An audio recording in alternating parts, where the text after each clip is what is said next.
I'm calling this meeting of the Willits City Council of February 24th to order at 6:30. And we will start with a pledge to the flag. Kathy, would you like to read that? Sure. I pledge allegiance to the flag of the United States of America and to the republic for which it stands, one nation, under God, indivisible, with liberty and justice for all. Sorry. Okay, roll call. Councilmember Yes, Gonzalez. Connie. Present. Stransky. Yes. Mayor Strong. Here. Thank you. Before we open for public communications, I just want to acknowledge that we've lost a very, very special member of our community, someone that I know we all love and will miss dearly. I'd like a moment of silence for Ron Moorhead.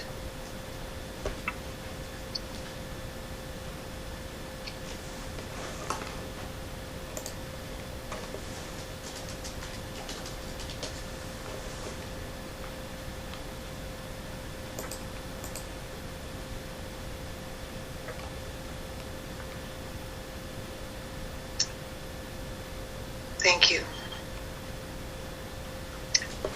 He will be missed more than we can say. So we are moving to public communications. If there is anyone who would like to address the City Council on matters that are not on the agenda, but are within the purview of the City Council, you have 3 minutes limit, and we will not be able to take action on anything, but we hope to hear from you. Is there anyone from the public who would like to address the City Council? Seeing none and hearing none, we will move to public matters. I hope that Val Makowski, are you here? I don't think she is here. I told her it would be pretty promptly at 6:30, and but we'll go ahead and read the proclamation, and perhaps she will join us. She said she wanted to say a word or two. Let me go get my copy in front of me. Oops. Oh, now I've lost it. Oh, no. I had it right on my screen.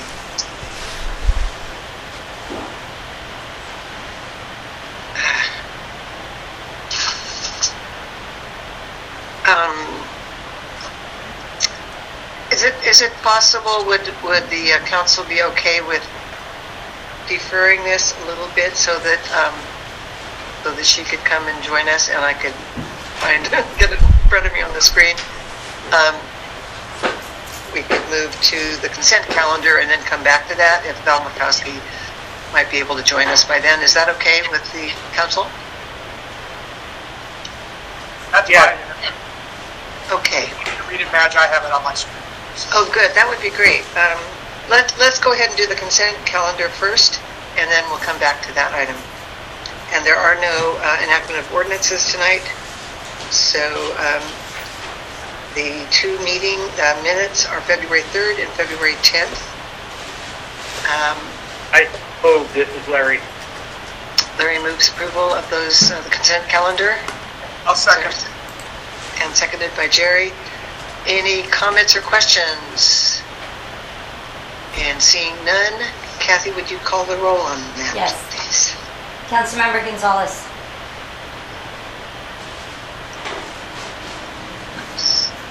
You're muted, Kathy. Oh. Pardon me. Councilmember Gonzalez. Yes. Connie. Yes. Stransky. Yes. Mayor Strong. Yes. Okay, well, let's go back to the presentation of the proclamation recognizing March as the Women's History Month. And Jerry, would you care to read that proclamation for us? Sure, Madam Mayor. Proclamation. A proclamation of the Willits City Council recognizing March 2021 as Women's History Month. Whereas Women's History Month is a celebration of women's contributions to history, culture, society, and has been observed yearly during the month of March in Mendocino County since 1983, and is annually being observed in the United States since 1987. Women's History Month 2021 will take place from Monday, March 1st through Wednesday, March 31st, 2021. And whereas the celebration marks its 38th anniversary in Mendocino County to increase and acknowledge the roles of women at all levels of the community and to become knowledgeable about issues that affect their equality and to foster networks that extend and expand the creative, social, and political strengths of women. Whereas valiant women of the vote refusing to be silenced continues to be the theme of 2020 to extend centennial events canceled due to the pandemic, celebrating women who have fought for women's right to vote in the United States, the 100th year passage of the 19th Amendment to the United States Constitution, officially giving women the right to carry, that right will carry on with the Declaration, Our History is Our Strength. The 2021 theme also recognizes the intersecting forms of discrimination women have faced and continue to face throughout American history, and celebrates the diverse women who continue to struggle against discrimination at all level and in all forms, and whereas promoting and celebrating the equality and achievements of all women continue to be the core of the 2021 celebration of Women's History Month. Now therefore, I, Matt Strong, Mayor of the City of Willits, along with Vice Mayor Sabrina Rodriguez, Council Members Larry Stransky, and Aldo Gonzalez, Retta Connie, do hereby extend our collective recognition of March 2021 as Women's History Month. Witness whereof I have hereunto set my hand and caused the seal of City of Willits to be fixed this 24th day of February 2021.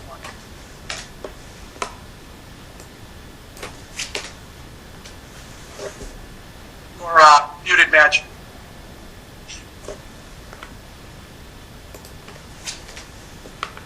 Okay, thank you, Terry.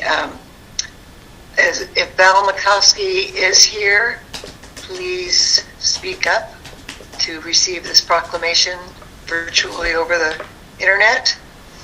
It appears she's not. She has been one of the founders and fairly long-time activists with the Mendocino Women's Political Coalition. They have over several decades promoted not only women candidates, but also pro-women candidates for office. They've done trainings for people wanting to run for office and educated people on issues, and also lobbied for women's rights and women's issues. So she said she would be here, but I guess she had trouble getting on. And I will make sure she gets the proclamation. So moving on to... Madge, can I make Yes, a comment? certainly. Good. Go ahead. I just would like to make a comment as a private citizen. I think this is wonderful to acknowledge Women's History Month in March, and I also would like to acknowledge that February is African American History Month, and we should all be thankful for the tremendous contributions African Americans have made to our culture, everywhere from blues and jazz to the incredible literary accomplishments of Toni Morrison, James Baldwin, Ralph Ellison, and others. Fantastic art, sports figures, architecture, culinary achievements. The list goes on and on. So lots to celebrate in the diversity of our country. That's a good, thank you. Great acknowledgement. We've been seeing quite a few things, at least I have been on internet, honoring Black History Month as well. So thank you. Okay, and we do not have informational reports tonight. So we're moving on to commissions, agencies, authorities. That would be where we would meet as a planning commission, but we don't have that tonight either. So we're moving on to item 8, which is city managers' reports and recommendations. And so Brian Bender. In the packet, there was a memo that was produced just informing the council the current status on the chief of police recruitment. Just wanted to keep the council aware of the status and the progress that's being made between myself and Bob Murray and Associates, and that includes Joel Bryden.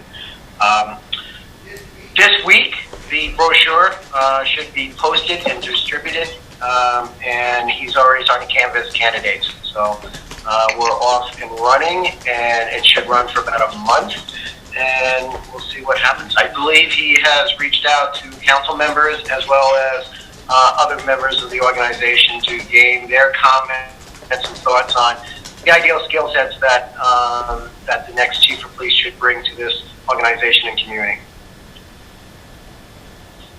So that's what I have. Oh, no other reports. Okay. Mayor, you asked earlier about the groundwater project, and Andrea was unavailable to attend the meeting. She provided a summary. I can provide that now, and if you so choose. Yeah, I thought it would just be good to have that updated in the public forum because originally we thought it would come on one of either this or the next agenda, and she sent out some memos, but in case people didn't know. So why don't you just brief update on that? I'm just going to read the brief summary that Andrea provided. I think it's very self-explanatory, and it covers the topic very nicely. So, on December 28th, the city published a draft initial study for the groundwater resiliency project. The study was open for public comment for 30 days. The city received a total of 12 comments. The comments centered around concerns over the city's plans to supplement surface water supply with groundwater. These concerns have been discussed in public meetings. However, the city would like to include further discussion of its proposed use of groundwater in a revision to the initial study. The revised study will be published for an additional 30-day public comment period once it's complete. The project will be on hold until this step has been completed and council considers adoption of the environmental document. The city anticipates the revised study to come before the council in August. So we're looking at about 6-7 months out from this point. We're probably going to see the draft document earlier than that, several months before that August timeframe that the council will have a chance to consider it, and that's where the project status lies right now.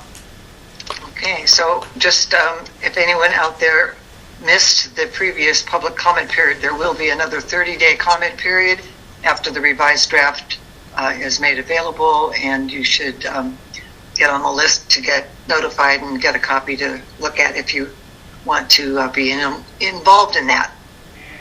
And as well as staff has contacted individuals that have provided comments in the past on the first round to inform them that there's a second round of comments. Comment period is open, will be open. Great. Any other comment on the city manager's report? Any questions from council members? Or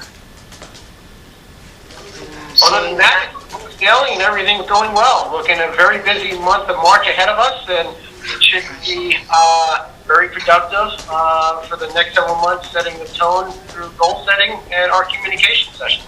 So, thank you. Brian, you might also just mention that the public is particularly welcome to participate in the workshop that we're going to have on goal setting. You want to just announce the date of that and make sure people know how to access that? It will be on the city website, of course. Well, there's going to be a couple of items related to the goal setting session. So at your next council session, your regularly scheduled meeting on March 10th, Bob Perot will be before the council, and he's going to kind of lay down the ground rules and the procedure that we're all going to embark on during this process. And then on the 17th, there will be a special council meeting, and once again, that's going to be open to the public and staff. And then subsequently on that following Saturday, so that would be the 20th, that's when the council is going to be going through the observations that was used to identify goals, themes, opportunities for the organization. And then from there, the council would convene a normally scheduled meeting on the 24th, the second meeting of the month, to review and adopt the goals that have been discussed.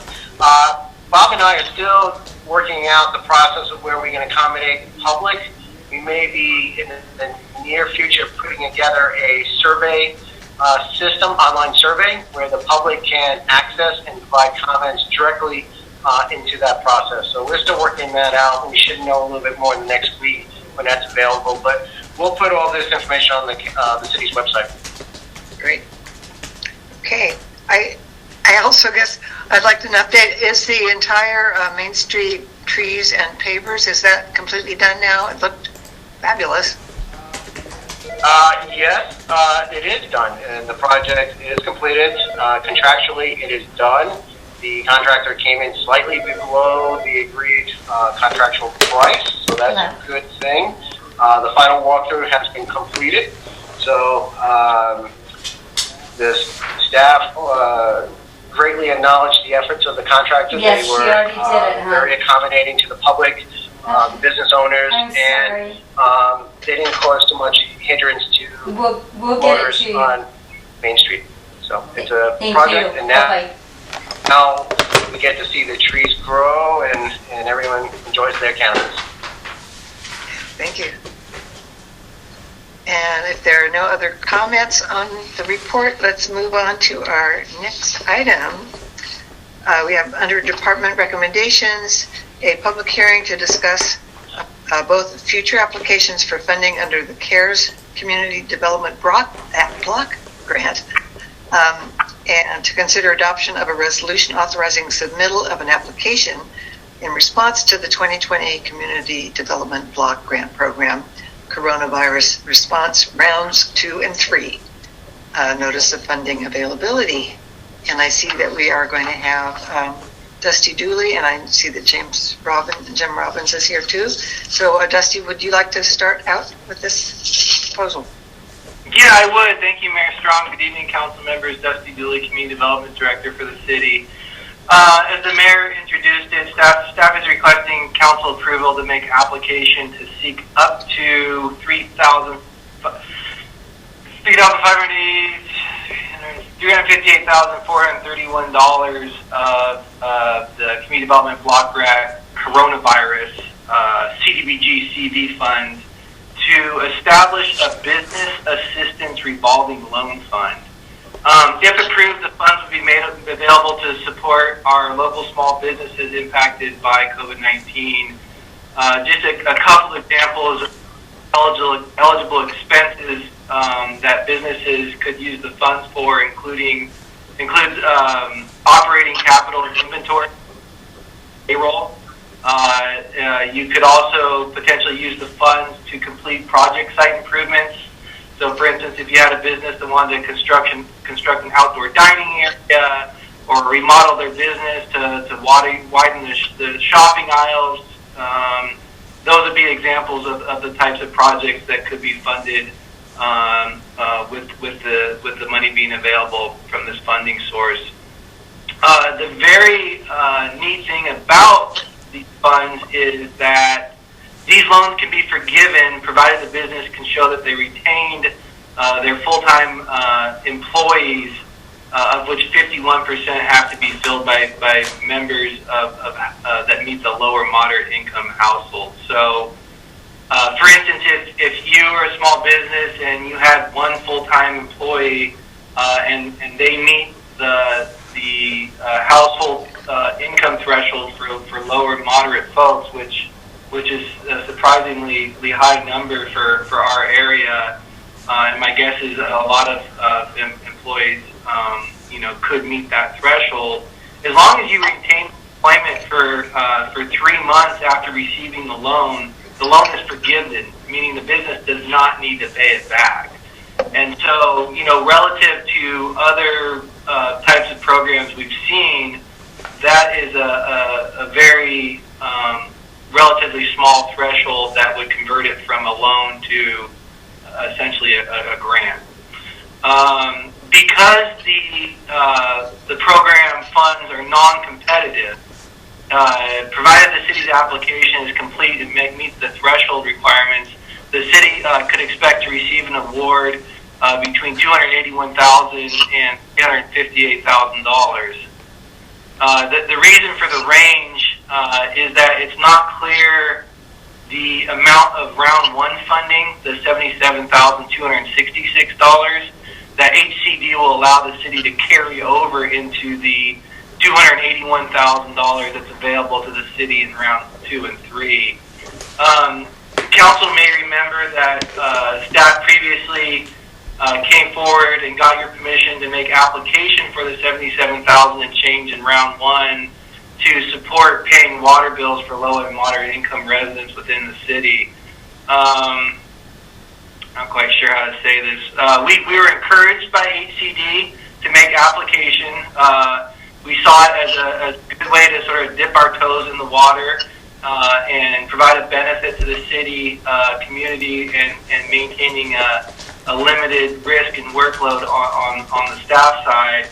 And we were also aware that a number of other jurisdictions had made similar applications. However, after we made application, the reality changed, and we, along with the other jurisdictions, were told that you can no longer use the funds to pay such things as water payments, and that was no longer an eligible use of funding. So, what we've done is obviously, we took that one on the chin, and we're back in front of you with this new idea. And again, the good news is that we expect at least a portion of the round funds to be carried over for the use in this business assistant program that we're presenting to you tonight. Staff has played around with the idea of delving into the CDBG world for a number of years. And I know I'm repeating myself from previous presentations, but it was really a lack of staff time and experience, and along with the recognition that managing CDBG funds is a complex process that is really unmatched by any other known grant programs. And that led staff to focus on other grant opportunities that carried more certainty of funding and a clearer process for compliance. What's different or unique this time in regards to the CDBG program funds is that, one, the program is non-competitive. Staff is not going to have to spend 100 hours putting together an application that may or may not get funded. Also, two, the loans do not need to be paid back provided the business retains their low and moderate workers. That is a special provision related to these CDBG COVID funds. It was not necessarily the case with the standard competitive CDBG loan funds that were available in previous years. I think on number 3. So third, we've been able to establish a relationship with Jeff Lucas with Community Development Services, and then hopefully Jeff's on the line with us tonight. But he is very much a well-respected expert in navigating through the CDBG world. He's worked with a number of jurisdictions in our area. I call him our safety net.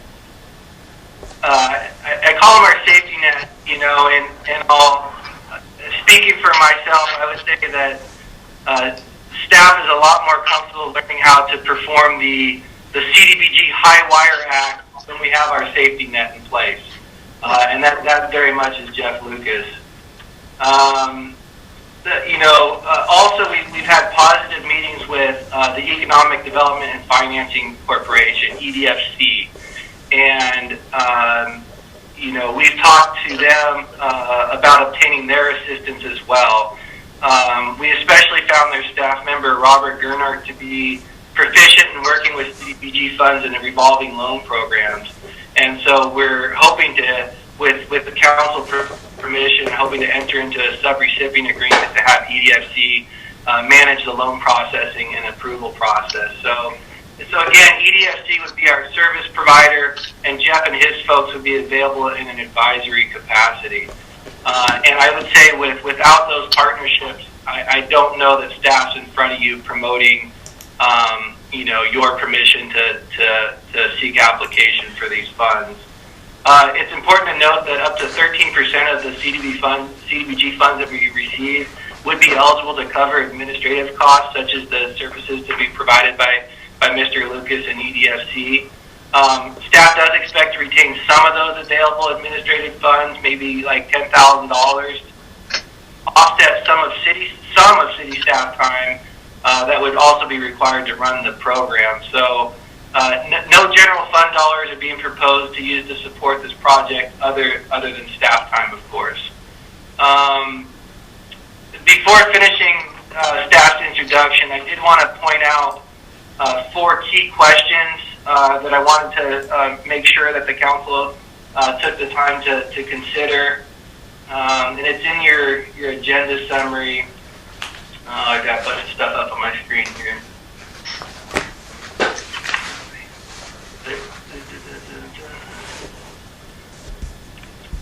Sorry. So at the end of your agenda summary, we note 4 key questions. One is, should the city enter into an agreement with EDFC in the near future? We don't have an agreement in place yet to share with you, but we certainly plan to in the near future. But again, we want to get council's guidance on whether or not there's interest in us pursuing an agreement with EDFC to collaborate on the revolving loan program here. The other key question is, should the available loan amount be set between $15,000 and $35,000 per business? So we need to establish a minimum loan amount and a maximum loan amount. In talking with EDFC and Mr. Lucas, the thought was anything less than $15,000 might not be worth going through the application process. We settled on $35,000 as a maximum because we're interested in sharing the love, so to speak. So if we set that at a higher number, then it potentially limits the number of businesses that could receive the funding. So with that threshold, we would be looking at providing initial loans to 8 to 15 businesses, depending on the individual request. Another matter for the council to consider, HCD requires businesses to retain employees for at least 3 months. That's the minimum.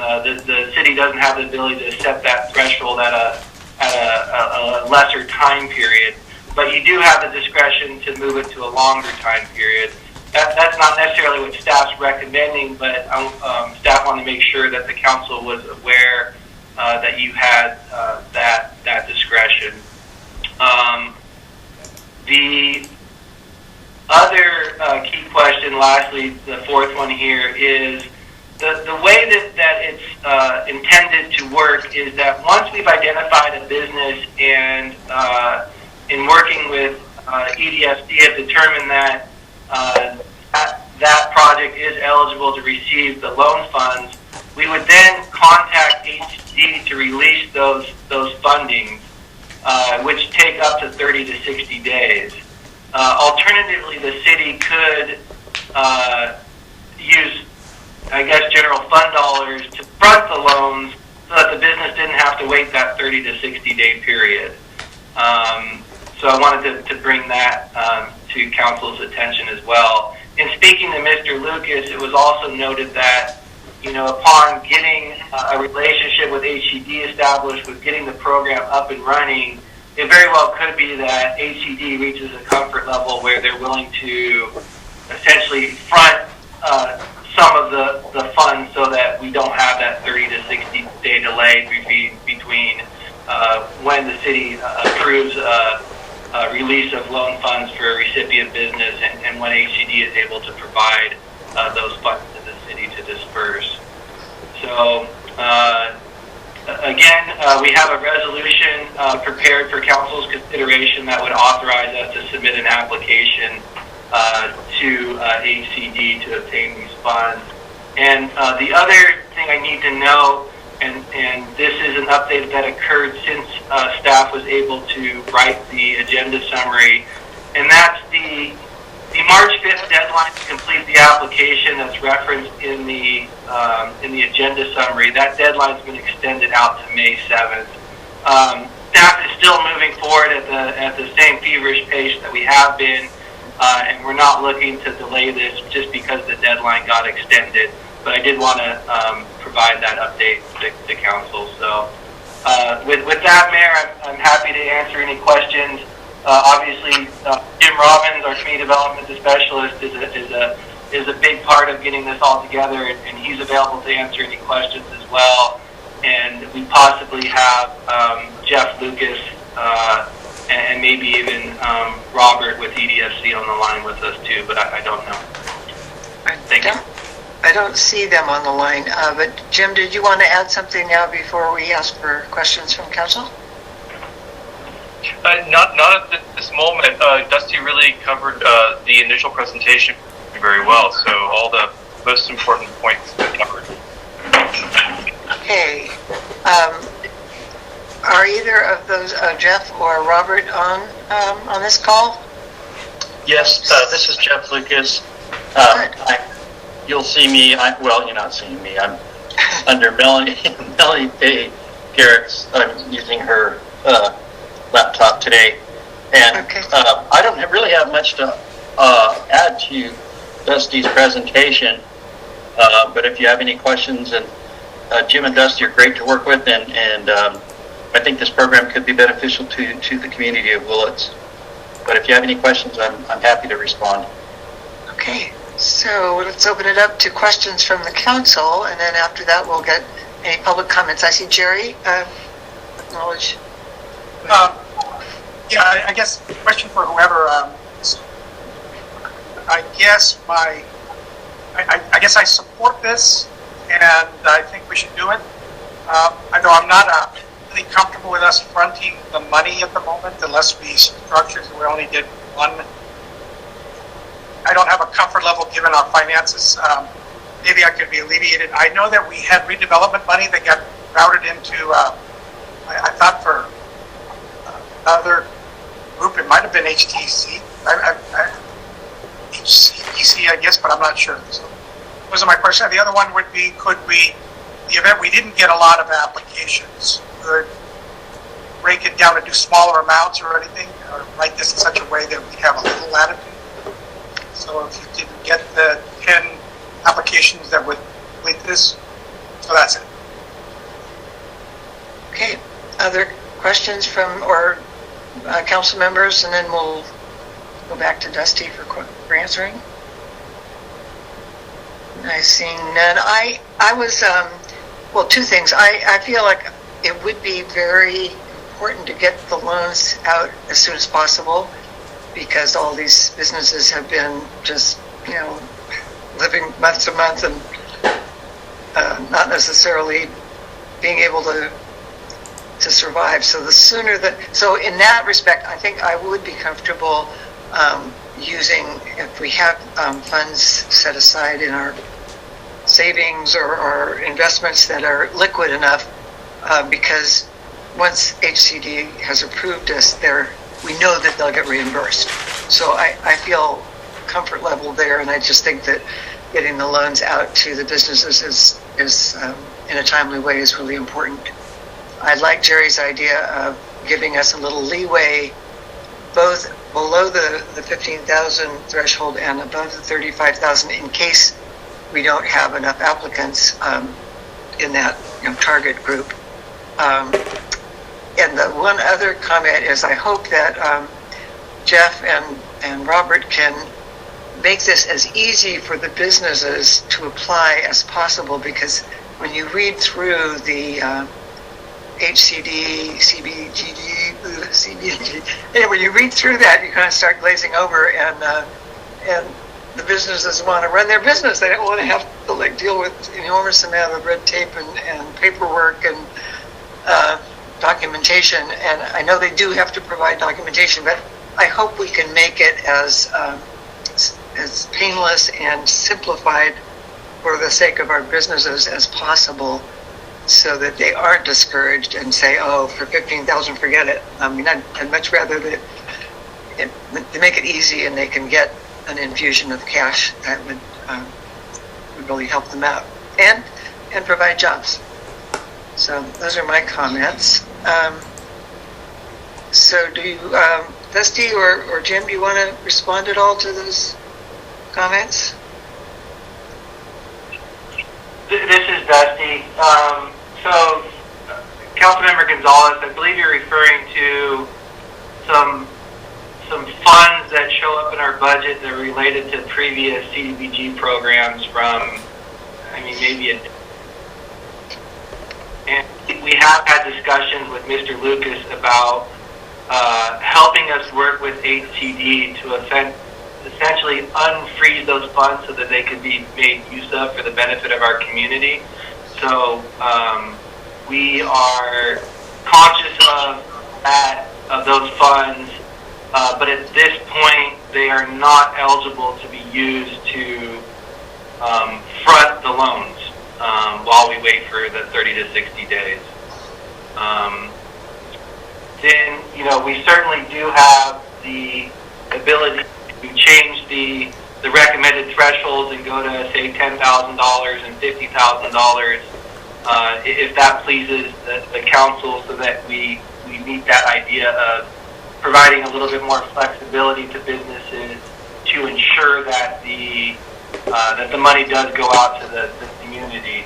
But I would also like to ask Mr. Lucas to speak to the council on his experiences with other jurisdictions and their success in allocating out these types of funds, if it pleases the mayor. Certainly. Mr. Lucas, comments? Sure. The average range for these CDBG-funded business loan programs, usually we're at about $35,000 is the smaller amount, up to $105,000. Now, that's based on two things: one, kind of market demand and the size of the businesses that we're working with, and also the amount of effort it takes to prepare the loan packages and go through the approval process. And while we're going to try to make it as streamlined as possible and as easy as possible, these are public funds, and if you read through the program design, the guidelines, you saw a great deal of bureaucratic rules and guidelines and so on. We certainly don't make it difficult for the applicant. We try to make it as easy as possible, but there are some requirements that they have to fulfill. So back to the amount, it's typically been a little bit higher than what we were suggesting in the guidelines that you have before you. But that's because the amount of funds that are available is smaller than usual. And so if, the one way to do this would be to leave the high end and the low end as it is, and acknowledge during the process of accepting these applications that there may be some variations, and there may be some loans at 40, there may be some of a little, lower amount. And the loan committee can make that determination during the process of review, because it's a committee determination that's made that decides once these loans are packaged and presented. And as long as the committee says, in this case, $40,000 will do a better job than 35, we acknowledge the rule is 35, but in this case, it makes sense to do it at 40.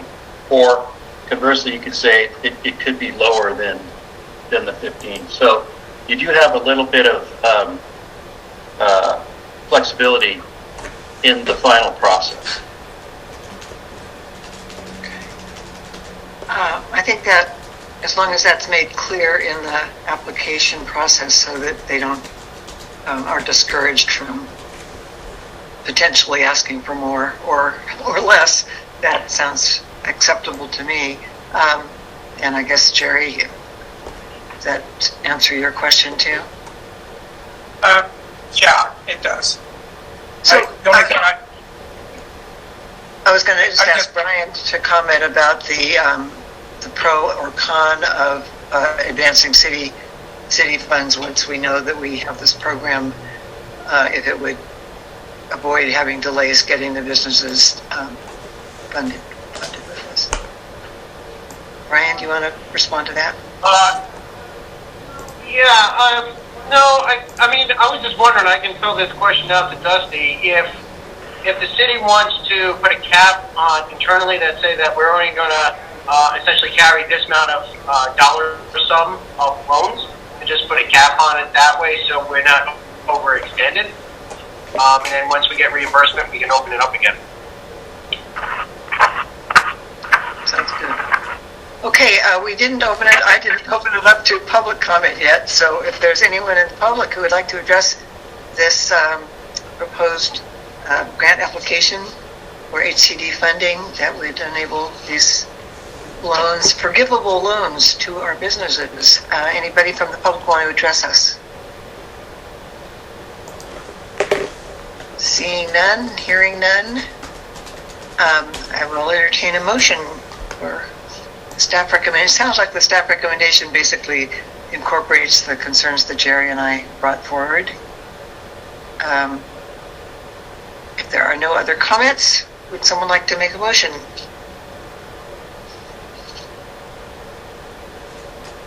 I'll make a motion. This is Larry. I'll make the necessary recommended action of 1, 2, 3, and 4. I'll second. All right, moved by Larry Stransky and seconded by Barry Gonzalez. And we can have a roll call vote. Kathy? Yes. Councilmember Gonzalez? Yes. Connie? Yes. Stransky? Yes. Rodriguez? Abstention for possible conflict. I'm sorry, repeat? I'm going to abstain for possible conflict in future. Okay, and Mayor Strong? yes. Thank you. Okay, so 4 yes and 1 abstention. And we are now at City Council Committee, Boards, and Agency reports. Why don't we just I'll do it in the order that I see you. Jerry Gonzalez, do you have any reports? No reports. I did listen in on the Measure B today, and they canceled the LAFCO meeting for next week, so I don't have any. Okay, how about Vice Mayor Sabrina Rodriguez? Do you have any reports? Nothing today. Okay, Larry Stransky? Nothing. Greta Connie? Nothing. Okay, that brings it to me. I have a couple of things. One is that I reported last meeting that we had a new director of EDFC, Phoenix Trent, and very unfortunately his family's situation changed very dramatically and he has submitted his resignation. So EDFC is in the market again looking for an executive director. MSWA, the Solid Waste Management Authority, met last week, and Jennifer Lombari is looking to address a sort of structural budget problem where we're running more expenses than income. So we have an ad hoc committee that's going to look at how to address that structural deficit and incorporate that in the next year's budget. And I'm pleased that Jim Brown, who's from the Ukiah City Council, has been named to be on MSWA because he's a really knowledgeable member for the board now, just rejoining us. And and then in about 1 week we have a city selection committee looking at finding a new representative from the Mendocino County cities to be our city representative to the Sonoma Clean Power Board. And there's a good applicant from Fort Bragg that I'm happy about. And I believe And one other thing, and that is Greta and I have been an ad hoc committee to work with the two county board members, John Haschek and Ted Williams, to kind of open up the conversation about the pros and cons and issues regarding the use of the old Howard Hospital site. And the county is going to initiate a public forum that they are setting for March 7th. It's a Sunday at 4 p.m. We don't have the how to access that meeting yet. We're waiting to get the notification from the county. But once we do, we will distribute that. It'll be on our website, and it'll be published. And we welcome comments. And our council members are all allowed to attend that because it is a public meeting. So we want to hear what the comments and concerns, and I think the public needs to also hear what the county is, what their status is, what they are proposing, as much as they know at this point. So March 7th, Sunday at 4 p.m. will be that. There might be a second round of public hearings as well, because the county is still, they don't have a provider yet, and some of the questions may hinge on who the provider for a psychiatric health facility is, what their requirements are. So some of the answers might not be available yet, but I think it's very important to get the dialogue open between our community and the county and our city council members. So if that... Madge? Yes. I have a quick question. Yes, go ahead. Why don't Sabrina and then Larry. Okay. I had a constituent reach out to me and express concern that on Measure B, that there was some direction given to the county CEO to enter an agreement, a memorandum of understanding with the Howard Foundation for the purchase. Do you know anything about that? I heard something, but I don't know if it's substantiated. Did anybody have an update on that? Ryan or Jerry or Larry? Do you know anything further about an agreement between the county and the Howard Foundation?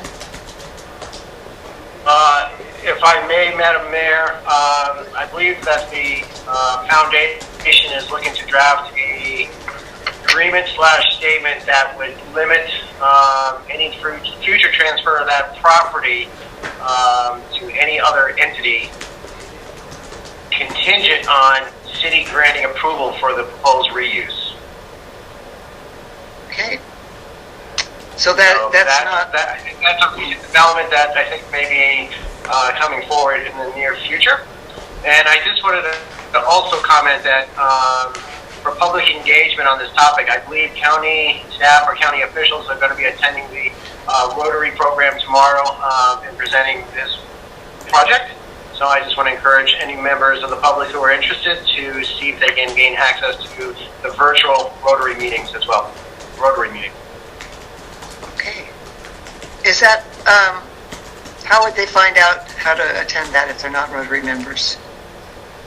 I don't know how they do it virtually. I haven't done it myself. I don't know if the local chapter here has a website with that information, or contact a member who is a Rotary member. They should have that. They're open. These are open meetings. Open sessions. Okay, and then Larry, did you also have a comment? No, I do not. Okay, thought I heard your voice. And Jerry, go ahead. Question, I saw that Mills Matheson had kind of reminded us by sending a copy of the resolution. Do you think that the county will engage us on those issues before their community meeting? Do you think they'll have answers for us before then? Or I guess that's my question as part of your discussions with them. Okay, well, I forwarded that to them. I wasn't sure if they all got that themselves directly, so I said the more of these questions you can answer at this public forum, the better. And I just think that it should all be transparent to the public, and I don't think we need to have a separate session with them if we want to attend this public session. It will eventually come to the city council formally, but meanwhile, I think this opening it up to the public and having us all share the same information is great. And I think the county, I put them on notice that they should address as many of those questions as they can.